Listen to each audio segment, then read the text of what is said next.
Слушайте ток-шоу «Радио Крым Реалии» на средних волнах на частоте 549 АМ. Каждый будний день в 8:35 и в 13:10. А также на 105,9 FM круглосуточно. Крымчане имеют право знать. Продолжается эфир «Радио Крым Реалии». У микрофона Татьяна Курманова. И я напомню, что крымчане теперь должны слушать нас в другое время, поскольку время изменилось в связи с переходом с Киева на зимнее. Утренний эфир теперь выходит в 8:35, дневной в 13:10, вечерний в 19:30. Но когда бы мы не выходили в эфир, мы всегда ждем от вас звонки, задавайте свои вопросы, высказывайте свое мнение. 8 800 10 06 926 044 490 31 18. Тема дня. Сегодня будем говорить о ремонте и так называемой реконструкции Бахчисарайского ханского дворца. Бахчисарай, как известно, подконтрольные России власти Крыма проводят то, что они называют ремонтно-реставрационными работами. И недавно депутат Госдумы от аннексированного Крыма Руслан Бальбек заявил, что реставрационные работы ханского дворца в Бахчисарае, проведенные в украинские времена, привели к возможному подтоплению дворцового комплекса. И вот сегодня поговорим о том, каким результатом привел первый этап реставрационных работ, кто ответственен за некачественные работы в ханском дворце и изменится ли ситуация с приходом нового подрядчика. Крым в центре внимания. Итак, депутат от Крыма Руслан Бальбек, депутат Госдумы, заявил, что дилетантские археологические изыскания реставрационных работ ханского дворца в Бахчисарае, проведенные в украинские времена, привели к возможному подтоплению дворцового комплекса. По информации Бальбека, первый этап противоаварийных и реставрационных работ подрядчик завершил. Второй этап находится в стадии разработки документации. Согласно плану, здесь будут проводиться противоаварийные работы сразу на 10 объектах. В главном корпусе, гареме, ханской кухне, библиотечном, графском и конюшенном корпусах, Соколиной башне, набережной с 3 мостами и Екатерининской миле. Еще один комментарий. По оценкам специалистов, полная сумма реставрации всех 16 зданий ханского дворца в Бахчисарае потребует более 1,5 миллиарда рублей. На первоочередные противоаварийные работы в ханском дворце было выделено порядка 148 миллионов рублей. Вот о том, как проводятся эти работы, узнаем у крымско-татарского активиста Эдема Дудакова. Здравствуйте, Эдем. Здравствуйте. А вот что сейчас известно, насколько действительно печальна ситуация с Бахчисарайским дворцом? И вот Руслан Бальбек обвиняет украинские власти и прежнюю работу археологов в том, что сейчас некоторые места затоплены рядом с дворцом. Вот какова ситуация на месте? Господин Бальбек должен как-то защищать, наверное, и себя в том числе, потому что он все за это время прикрывал этот вандализм, который там творился. Во-первых, Украина владела ханским дворцом чуть более 20 лет. А проблемы ханского дворца, очень длительные, там почти сотни лет. То есть 250 лет он принадлежал России, которая планомерно его уничтожала. А из дворца осталась всего 1/3 часть.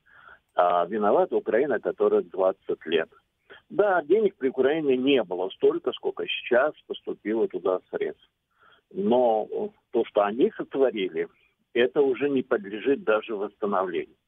Подтопление ханского дворца, возможно, начинается, и они уже прикрывают от тех фундаментов, которые они залили над главным корпусом. Под главным корпусом. Фундаменты навеса. Мы предупреждали о том, что там есть очень много дренажных систем, которые надо бы исследовать первоначально, чем возводить эти мощные бетонные конструкции. Они их возвели, и теперь наверняка, я пока этого не знаю, но наверняка где-то началось подтопление. И теперь ищут оправдание этой ситуации. Если все правильно они делали, то почему сейчас разбирают навес? Тот самый навес, который мы предупреждали, что он в таком виде не выдержит снеговой нагрузки. Потому что в Бахчисарае иногда бывает очень серьезная снеговая нагрузка. И вдруг новый подрядчик начал это все разбирать и делать это будет, по всей видимости, что-то заново. Я хотел бы привлечь господина Бальбека, он когда-то занимался туризмом, пусть он мне покажет, где в Турции меняют черепицу Осман, как они ее называют, на бутафорскую черепицу из Испании. Я бы хотел привлечь его, есть такой Вестминстерский дворец в Великобритании, в котором искали дубовые балки. И эти дубовые балки искали по всей Британии. И установили именно дубовые балки, а не какие-то составные по современной технологии USB, которые установили на Большой Ханской мечети. Я хочу спросить, почему Данаю, после того, как облили ее кислотой, не сделали новую копию, а почему 12 лет реставрировали? Я хотел бы задать вопрос Бальбеку, почему в Кижах сосновые бревна ищут по всей России соответствующей смоленистости и уже реставрируют 12 лет. Церковь, которая ровесница с ханской мечетью, и почему там не применяются составные балки? Почему? Вопросов очень много. Ответ только один, что ради каких-то политических, возможно, экономических для некоторых. Но этот факт мы чуть позже обсудим. И я хотела задать вам вопрос. Вот недавно Вадим Мартынюк заявлял, что реставраторы из Турции должны приехать, помочь в восстановлении объектов Бахчисарайского дворца. Насколько вы считаете, это возможно и необходимо ли, на ваш взгляд? Ну, если они привезут с Турции мастеров, то у нас есть опыт восстановления Санчурой Медресе в 2011 году. Там приезжали турецкие мастера и восстанавливали Санчурой Медресе. Если этот процесс будет сделан правильно, то я могу это только приветствовать. Но то главным образом, каким образом сейчас вернуть, ну, так сказать, культурное наследие на ханскую мечеть. Потому что то, что они сделали, это не есть культурное наследие. И люди часто путают реставрацию с реконструкцией. Вот там сделали реконструкцию.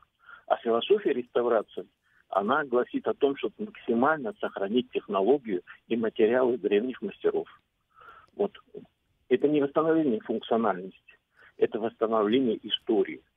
Поэтому, может быть, для Бальбека это и есть культурное наследие, но не для народа, не для мира, не для ЮНЕСКО ханская мечеть не представляет культурного наследия.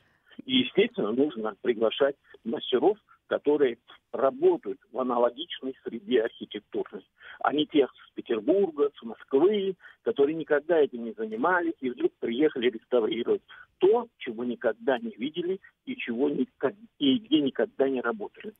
Вот это вот есть главная трагедия ханского дворца. И вопрос уточнения. Вот первый этап, по словам Бальбека, противоаварийных, реставрационных работ закончен. Вот как вы оцениваете? И кроме админ-корпуса, какие еще вот сейчас есть пострадавшие части всего комплекса дворцового? Ну, пока пострадал только Большая Ханская мечеть. Пока, во всяком случае. Я сказал, что я не в курсе того, что там идет подтопление. Если идет подтопление, то это подтопление могло произойти по главному корпусу только из-за фундаментов, которые они залили, не изучив основания. И саму Большую Ханскую мечеть они тоже реставрировали неправильно. Они должны были начать, там проблема тоже с водоотводом. Это давняя проблема. Ее нужно было сначала восстановить, сделать археологические раскопки, поставить над ней специальный навес и только потом приступать к реставрации, подготовив соответствующие материалы. Дубовые балки, черепицу поискать по всему Крыму, как делают сейчас очень многие бизнесмены. Вот каким образом должны были делать. А не с кондачка взять на зиму и разобрать крышу. Никогда реставрация зимой не начинается. Реставрация ведется только в теплые погоды, летом. Пусть идут к мастерам, которые восстанавливают церковь в Кижах, и спросят у них, они зимой прекращают все работы. А это только у нас могут зимой. И опять на зиму глядя, они опять что-то собираются делать. Спасибо вам большое. Крымско-татарский активист Эдем Дудаков был на связи с нашей студией. Напомню, сегодня в эфире радио Крым Реалии говорим о реконструкции ханского дворца в Бахчисарае. И я напомню, что 200 миллионов в конце прошлого года были выделены в рамках Российской федеральной программы на реставрацию.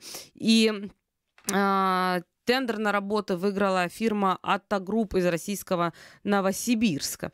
Но после этого «Атта Групп» ушла с реставрации, и новое общество ООО «Меандр» из Санкт-Петербурга будет проводить новый этап работ. Что это за организация, что случилось с «Атта Групп» и почему новый подрядчик появился? Зададим эти вопросы журналисту Центра журналистских расследований Евгению Лишану. Здравствуйте, Евгений. Здравствуйте. Что с «Атта Групп» произошло? Почему они вышли с объекта, на ваш взгляд? И вот что за фирма «Меандр»? Почему ушла «Атта Групп»? Прежде всего сыграл роль скандал с тем погромом, который они учинили в Хан-Сарае, в Ханском дворце. Все эти перестройки, уничтожение черепицы, уничтожение балок и так далее. Вот. Но этот скандал, для кого-то это боль, потеря своего достояния, а для кого-то это просто повод перехватить выгодный контракт. И вот новое ООО «Меандр» из Санкт-Петербурга, оно просто воспользовалось возможностью, своей близостью к власти и к центральной власти питерской, и к своим весом на реставрационном рынке России. Что это за ООО такое? Они существуют с 2007 года, но серьезной роли на рынке не играли. Они очень стремительно поднялись только в 2013 году, после того, как в 2012 министром культуры стал Мединский. След Мединского так или иначе прослеживается в их работе. Особенно заметно они, что называется, спалились в Севастополе, когда реставрировали так называемый кинотеатр «Украина», и начали по нему работать до того, как выиграли тендер. И именно со стороны Мединского была к ним большая протекция в работе над этим театром. Они таки добились этого контракта. И что касается Хан-Сарая, что касается Алукинского дворца Воронцовского, что касается ряда других очень таких ценных объектов по Крыму, также Судакская крепость, тоже Ласточкино гнездо. Театр кукол. Театр кукол это не, так сказать, не историческая памятка. Угу. Это новый объект, да. Был уничтожен, и они не строят заново. Да, они отхватили почти миллиардный контракт в центре Симферополя. Всего сумма их контрактов по Крыму составляет около 2 миллиардов рублей. Это фактически четверть общего портфеля их контрактов по России. И, конечно, это серьезный вес. А почему так у них получилось? Потому что Крым — это, по большому счету, юридически серая зона, где закон, даже оккупационный закон, действует очень условно, и больше действует право сильного и воля хозяина, руководителя. Вот Мединский, собственно говоря, проталкивает, насколько я понимаю, свою фирму, предоставляя ей контракты, возможность заниматься самыми вкусными кусками Крыма. Тянется ли за «Меандром» коррупционный шлейф информационный? Есть ли такие вот скандалы? Знаете ли вы об этом? Коррупция, вы же понимаете, это Россия. В коррупции могут обвинить там, где есть общественность независимая, которая может это отследить. Про коррупцию относительно Севастопольского театра «Украина» я уже сказал. Они начали строить, начали возводить леса до того, как выиграли тендер. То есть они заранее знали, что они этот тендер выиграют. Коррупции это и нет. На мой взгляд, это откровенная коррупция. По России очень много к ним претензий именно в профессиональном плане.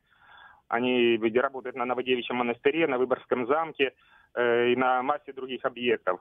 Строят по-богатому, но в том же Выборгском замке, например, они уничтожили исторические металлические лестницы и построили бетонный монолит. Хорошо, что гипсокартоном еще все не обшили, понимаете? Вот. В особняке Шорина в Гороховце они фактически уничтожили историческую культурную ценность этого объекта. уничтожив внутренности. Точнее, не они, а субподрядчики, которых они нанимают. У них такое количество объектов, что они сами не успевают. Они нанимают субподрядчиков с соответствующим низким качеством работы. Сколько они должны заработать на Ханском дворце? Сколько выделено денег на это? На Ханский дворец выделено, сейчас скажу, это сумма, там около 300 миллионов рублей. Угу. То есть это тоже очень большой кусок их общего портфеля. На Алупинском дворце тоже достаточно большой. 367 миллионов рублей на Алупинском дворце на Воронцовском они заработают. Там тоже вот эта очень интересная схема первоочередных противоаварийных работ. Это такой эвфемизм для реставрационных, когда не могут начать непосредственно реставрационные работы, они их начинают под видом первоочередных противоаварийных. Угу. Точно такая же схема работала и в Ханском дворце с Автогрупп в свое время. Вот и да, и, кстати, Меандр же занимается и многострадальной лестницей Митридата в Керчи. Керчи, да.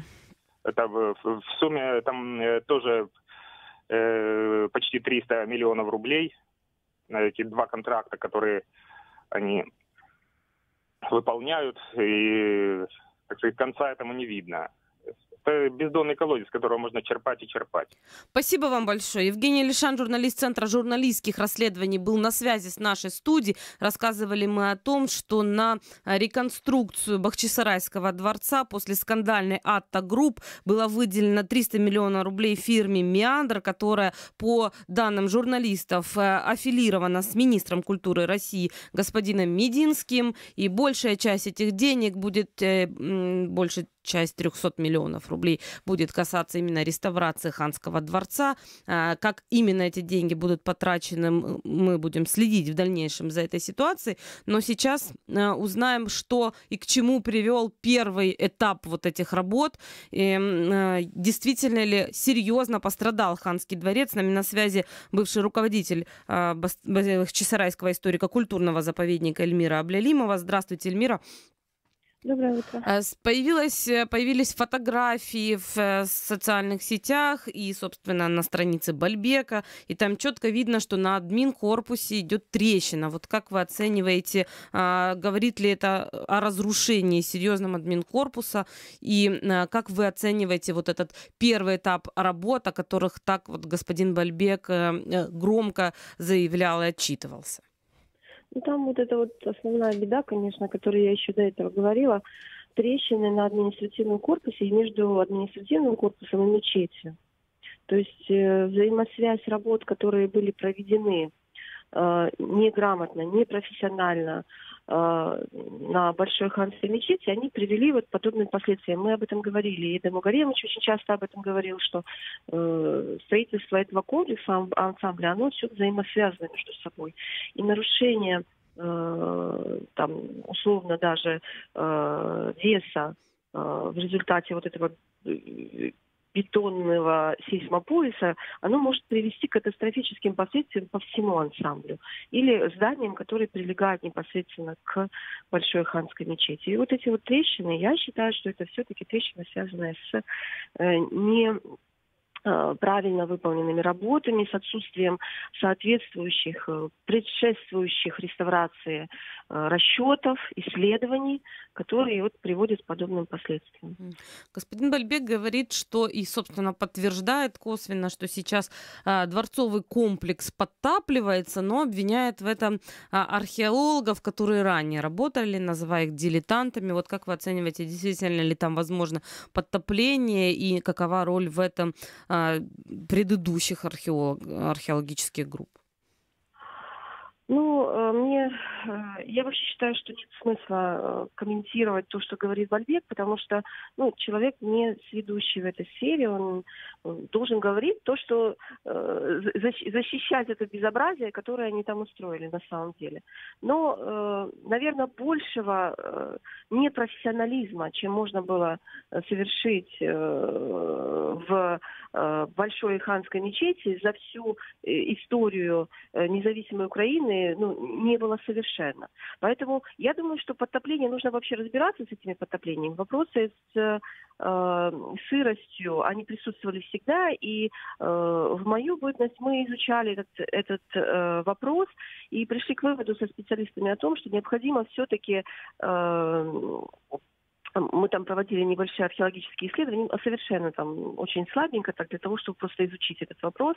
И сразу даже небольшие шурфы давали возможность увидеть, что там большое количество систем водоотведения, водоснабжения. Вода в Ханский дворец поступала от сродников, и под Ханским дворцом очень сложная, такая неизученная еще, на мой взгляд, система водоснабжения, которая не прочищалась, ее нужно было чистить. Кроме этого, есть такое понятие, когда грунт поднимается. Так вот, основной фундамент, где первоначальное строительство Ханского дворца, он оказался под слоем грунта. Нужно опускать грунт, и тогда мы уйдем от проблем сырости, от проблем потопления и так далее. То есть проблема не в этом.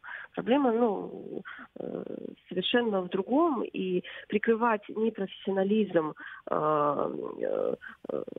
компаний, которым позволено было уничтожить один из старейших объектов ансамбля Бахчисарайский Ханский дворец, не нужно прикрывать подобными вещами.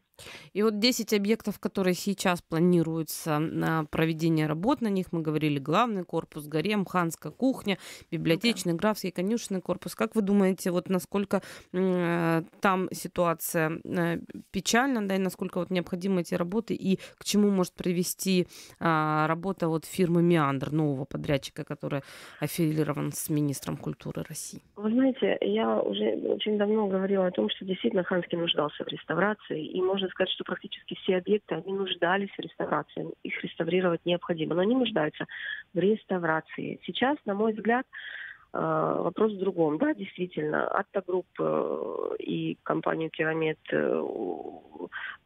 лишили этого объекта, да, но вместе с тем мы имеем дело с другим подрядчиком. Этот подрядчик вроде бы как, если мы сравниваем с Атта Групп не было опыта работы реставрации, здесь вроде бы есть, были проблемы с лицензией на реставрационные работы, здесь вроде бы все в порядке. Мое мнение такое, что сейчас власти, оккупационные власти Крыма и их кураторы из Москвы пытаются каким-то образом исправить ситуацию в результате вот этого большого информационного шума, который Украина поддерживала и поднимала в отношении Большой Ханской мечети. Значит, принято решение о проведении первого этапа прямого мониторинга в Крыму. Рано или поздно все равно эта мониторинговая миссия будет, и им нужно показать просто картинку. Поэтому сейчас они привлекли подрядчика, который вроде бы имеет опыт работы в реставрации, и будут каким-то образом показывать вот эту вот картинку. Я знаю, что проблема, что сейчас будет разрабатываться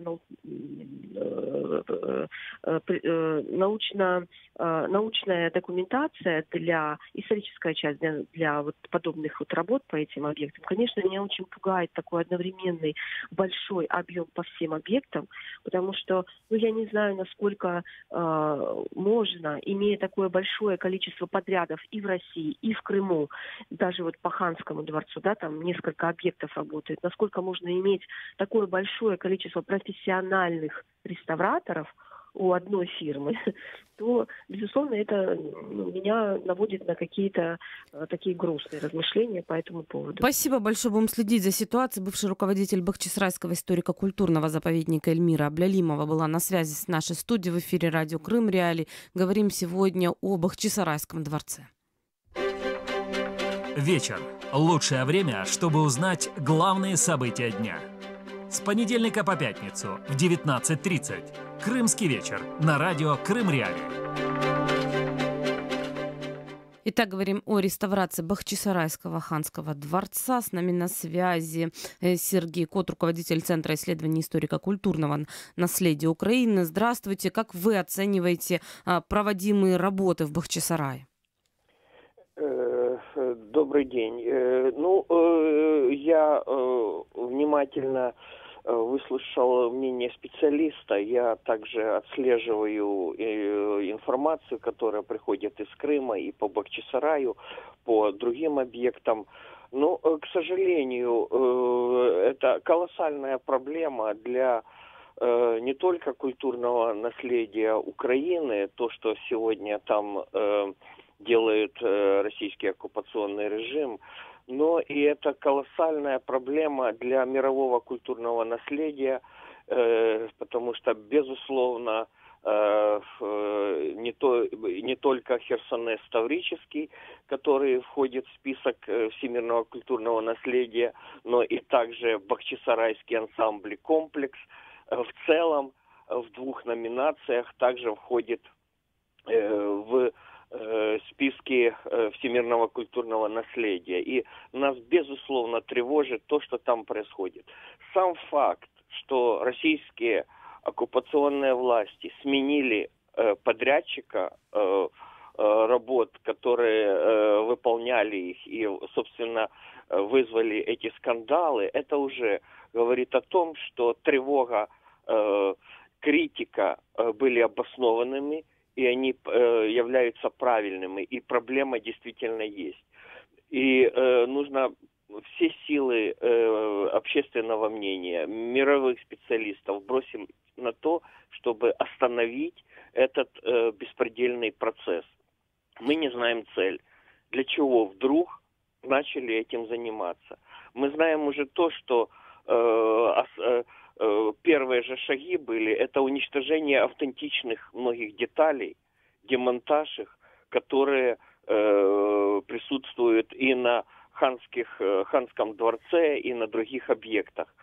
И что будет дальше, мы просто не знаем, потому что мы, к сожалению, не можем контролировать ситуацию.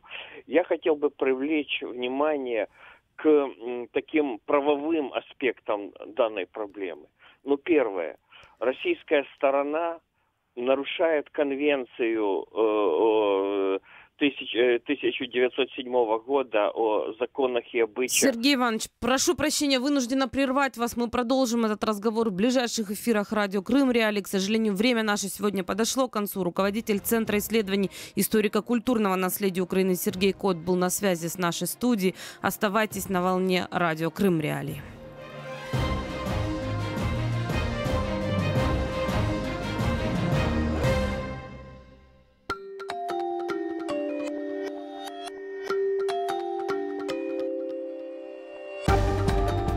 Новости в эфире